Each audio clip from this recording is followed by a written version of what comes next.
These bastards in Congress are trying to give more of our taxpayer money to Ukraine. In 2026, when we can barely afford to feed our own citizens, when we are seeing fraud at levels that are absolutely stratospheric. Headline, NBC News. Yeah, I'm annoyed.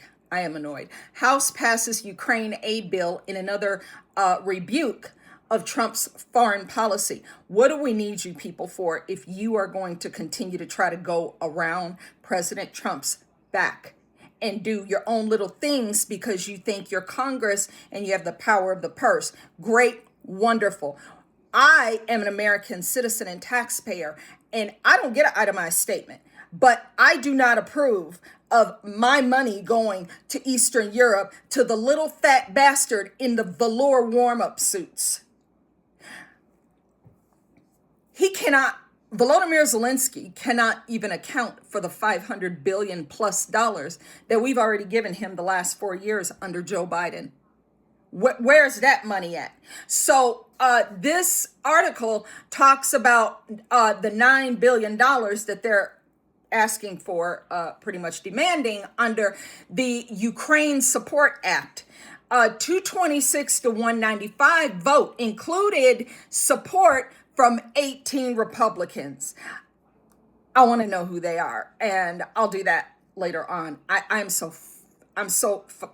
Wow, I can't even believe this. I know what endless wars cause, and I'm a walking, breathing, living example of the destruction and the tragedy when this country continues to fight these useless proxy wars that they never want to end.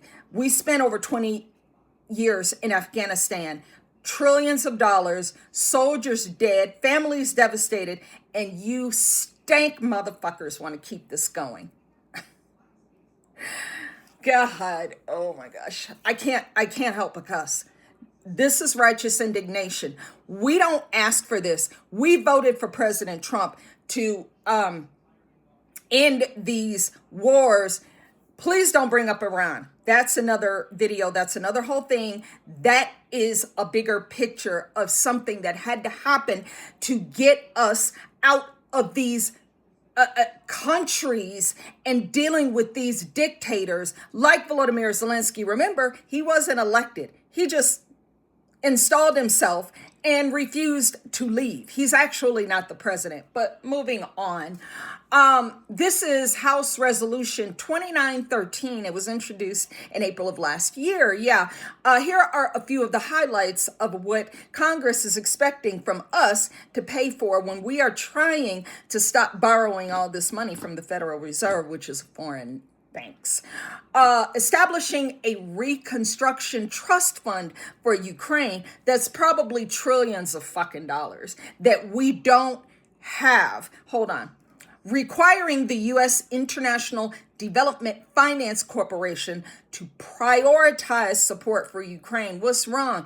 USAID gone and y'all ain't getting all that money in every single day. Y'all don't have those 14 computers at the Treasury where you can just go to and print money out of thin air. I wish I had that where I could just do that. I'd be awesome. Reviving the president's authority to lend or lease defense articles, weapons. They really want to get their hands on our shit, don't they? I mean, like the advanced weapons that were used in Iran, the bunker busters, and in Venezuela. He really, with his little fat ass, he can't wait. He wants his hands on that.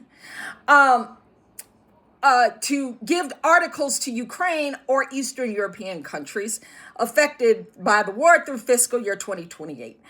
Extending through 2027, the Department of Defense, it's the Department of War, authority to provide security assistance and intelligence support to Ukrainian forces, and requiring the Department of State to take certain actions to build the capacity of the militaries and border forces of Baltic countries. So Screw our own border. We ain't gonna give you no money to protect our border and keep all these illegals out of here. 50 million of them came in the last 4 years. Oh no, no, no, no, no. We need to protect the borders of Ukraine.